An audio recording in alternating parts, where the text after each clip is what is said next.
Hello everyone, कैसे हैं आप सब लोग। So welcome again to nursing entrance 24/7। I am हेक शोकन, फिजिक्स एजुकेटर। और बच्चों, आज की ये वीडियो बहुत ही इंपॉर्टेंट रहने वाली है हर उस स्टूडेंट के लिए जो आने वाले नर्सिंग एंट्रेंस एग्जाम को टारगेट करता हुआ चल रहा है। स्पेसिफिकली अगर हम बात करें यूपीसी नेट 2026 की, आप सभी बच्चे जितने भी स्टूडेंट्स रोज हम लोगों से सेशन में जुड़ते हैं, उन स्टूडेंट्स की एक ही समस्या ज़्यादातर रहती है कि मैम इंग्लिश नहीं समझ में आ रहा है, क्या पढ़ा जाए, कहाँ से पढ़ा जाए, और नर्सिंग एप्टीट्यूड का नहीं पता चल रहा है कि किस तरीके से इसकी तैयारी की जाए। तो बच्चों, आज के इस वीडियो में हम डिस्कस करने वाले हैं कि क्या आपके इंग्लिश एंड नर्सिंग एप्टीट्यूड के इंपॉर्टेंट टॉपिक्स रहने वाले हैं, किन किन टॉपिक्स पर आपको ज़्यादा फोकस करना है, सो दैट आप इन दोनों सब्जेक्ट्स के अंदर आप जो है बहुत ही अच्छा स्कोर कर पाएं, या तो फिर अपना जो स्कोर है उसको मैक्सिमाइज कर पाएं। ठीक है जी। तो आगे बढ़ने से पहले हमको ये पता होना चाहिए कि हमारा जो एग्ज़ाम है उसमें क्या कुछ पूछा जाता है। अगर आपकी उम्र 17 साल से ज़्यादा की, आपने 12th पास कर ली है, तो आप यूपीसी नेट का एग्जामिनेशन दे सकते हैं। ये यूपी के कॉलेजेस से बीएससी नर्सिंग करने के लिए, गवर्नमेंट कॉलेजेस से बेसिकली एक एंट्रेंस एग्जामिनेशन होता है। अगर आप इसमें अच्छा स्कोर करते हैं तो आप एक बहुत ही बेहतरीन कॉलेज से बीएससी नर्सिंग कर सकते हैं। अगर हम पेपर की पैटर्न की बात करें या पेपर में क्या कुछ पूछा जाता है बच्चों, तो एग्जाम आपका 5 कैटेगरीज के अंदर जो है डिवाइडेड होता है। हर कैटेगरी से, यानी कि हर सब्जेक्ट से आपके पास 24 क्वेश्चंस पूछे जाते हैं। फिजिक्स, केमिस्ट्री, बायोलॉजी आपके पास 11th एंड 12th बेस्ड रहती है। इसमें 24-24 सवाल आपका हर सब्जेक्ट से पूछा जाएगा। ये जो चीज़ें हैं ये आपके लिए नहीं हो सकती हैं, क्योंकि नर्सिंग एप्टीट्यूड, अब आप बीएससी नर्सिंग का एंट्रेंस एग्जाम देने वाले हैं, तो इसीलिए आपसे बेसिक नर्सिंग एप्टीट्यूड यानी कि बेसिक नर्सिंग की नॉलेज पूछी जाती है।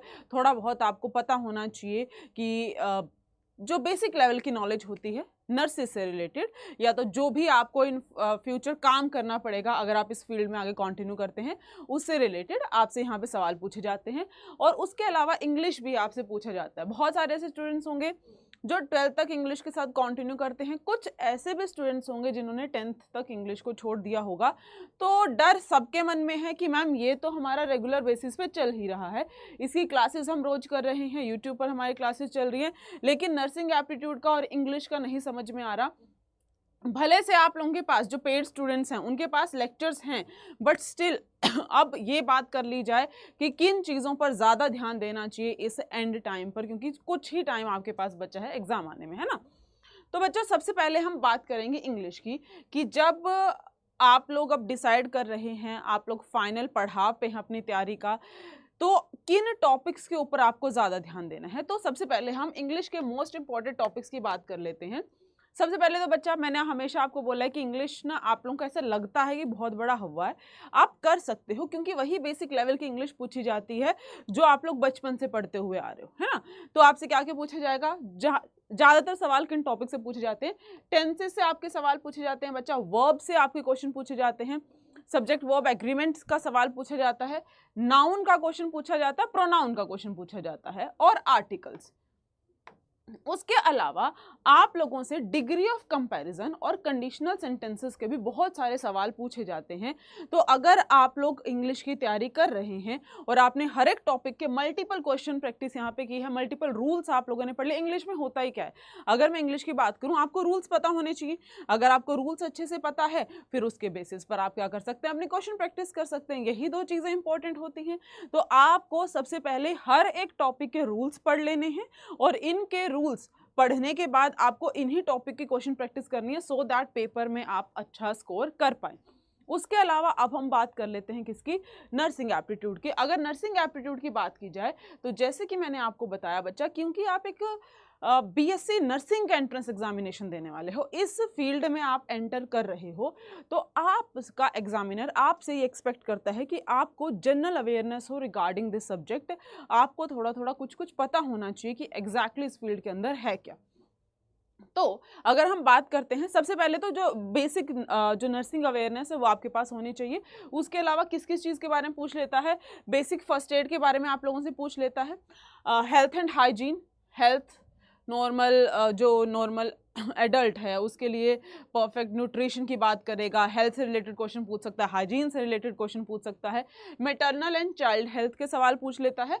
ये वाली जो चीज़ें हैं ना, ये थोड़ी सी ज़्यादा इंपॉर्टेंट है, यहाँ से क्वेश्चन पूछे जाने के चांसेस थोड़े से ज़्यादा होते हैं। कम्युनिटी हेल्थ बेसिक्स पूछता है आपसे, और logical reasoning in nursing scenarios, आपको अलग अलग नर्सिंग सिनेरियोज दे देगा, आपसे पूछेगा कि आप ये करेंगे या फिर ऑप्शन नंबर बी को चूज करेंगे कैसी कंडीशन के अंदर। तो ये सारी जो बेसिक नॉलेज है आपको होनी चाहिए। तो जब आप नर्सिंग एप्टीट्यूड पढ़ रहे होंगे तो सबसे पहला काम आपको क्या करना है, न्यूट्रिशन के बारे में पढ़ लीजिए, जो आपका आई गेस न्यूट्रिशन है, हेल्थ हाइजीन है, फर्स्ट एड वगैरह, ये सारी चीज़ें आपकी बायोलॉजी में भी कवर हो जाती हैं। तो वही क्वेश्चन लास्ट टाइम की अगर हम बात करें, बहुत सारे क्वेश्चन आपके रिपीटेड से ही पूछे गए थे। मतलब बायो वाले सर ने ये बोला कि मैम ये हम बायो में भी पढ़ लेते हैं, तो आप बायोलॉजी पे थोड़ा सा ज़्यादा फोकस रखिएगा, और इन 2-3 चीज़ों में, जैसे फर्स्ट एड के बारे में पढ़ लो, न्यूट्रिशन के बारे में पढ़ लो, उस पर थोड़ा सा ज़्यादा ध्यान दो, और ये जो कम्युनिटी हेल्थ बेसिक है इसके बारे में पढ़ लो, ठीक है। अब इसके बाद आपको क्या किस चीज़ पर ज़्यादा ध्यान देना, चलो ठीक है, जहाँ से आपको कंटेंट मिला आप लोगों ने पढ़ लिया। रिकॉर्डेड क्लासेस आपके यूट्यूब पे भी अवेलेबल हैं और आपकी बैचेस में भी अवेलेबल हैं। उसके बाद बच्चा आपका जो मेन फोकस होना चाहिए वो होना चाहिए आपका एमसीक्यूज़ पर। एमसीक्यू प्रैक्टिस कीजिए, और एमसीक्यू प्रैक्टिस अगर आप करेंगे तो आप इन दोनों सब्जेक्ट्स के अंदर, इंग्लिश के अंदर भी और नर्सिंग एप्टीट्यूड के अंदर भी अच्छा स्कोर कर पाएंगे। तो अभी से लग जाओ और अपने 48 मार्क्स को जो है फिक्स कर लो कि यहाँ पर तो हम अच्छा स्कोर करेंगे, ठीक है। अब इसके अलावा अगर आप लोग चाहते हो कि मैम आप जिन रिकॉर्डेड क्लासेस की बात कर रही हो वो कहाँ पर मिलेंगी, तो बच्चा उसके लिए आपको क्या करना पड़ेगा, उसके लिए आपको बैच में एनरोल करना पड़ेगा। बैच में एनरोल करने के लिए आप क्या कर सकते हैं, अडा 24/7 सर्च कर सकते हैं, पहले लिंक पर जा सकते हैं, देन आपको ऑल कोर्सेज पर जाना होगा, आपको नर्सिंग पर, नर्सिंग से ये रहा जी आपका यूपीसी नेट, आप इस पर जाइए, और जैसे ही आप इस पर जाएंगे ना, आपको यहाँ पर 3 अलग अलग बैचेस दिखाई देंगे। आपके रामबाण 3.0 बैच में सिर्फ एमसीक्यूज आपको अवेलेबल हैं, जो भी आपके पेपर में पूछे जाते हैं। प्रतिज्ञा क्रैश कोर्स चल रहा है, एम्स के लिए आपका फतेह बैच चल रहा है। तो आप जो है मान लीजिए प्रतिज्ञा 2.0 क्रैश कोर्स में एनरोल करना चाह रहे हैं, आप इस पर बाय नाउ पर क्लिक कर सकते हैं। यहाँ पर बच्चा आप एक डिस्काउंट कोड यूज कर सकते हैं YT43, आप इस डिस्काउंट कोड को यूज कर लीजिए। ये आपके पास जो है बैच आपको मैक्सिमम डिस्काउंट के साथ यहाँ पर मिल जाएगा। मात्र 650 रुपए का आपका ये बैच रहने वाला है। 5 सब्जेक्ट की बहुत ही अच्छे से आपकी तैयारी करवाई जाएगी। तो अभी जाओ और अभी से इन टॉपिक्स को रिवाइज करना शुरू कर लो, सो दैट आप जो है इंग्लिश में और नर्सिंग एप्टीट्यूड में भी बहुत अच्छा स्कोर कर पाएं।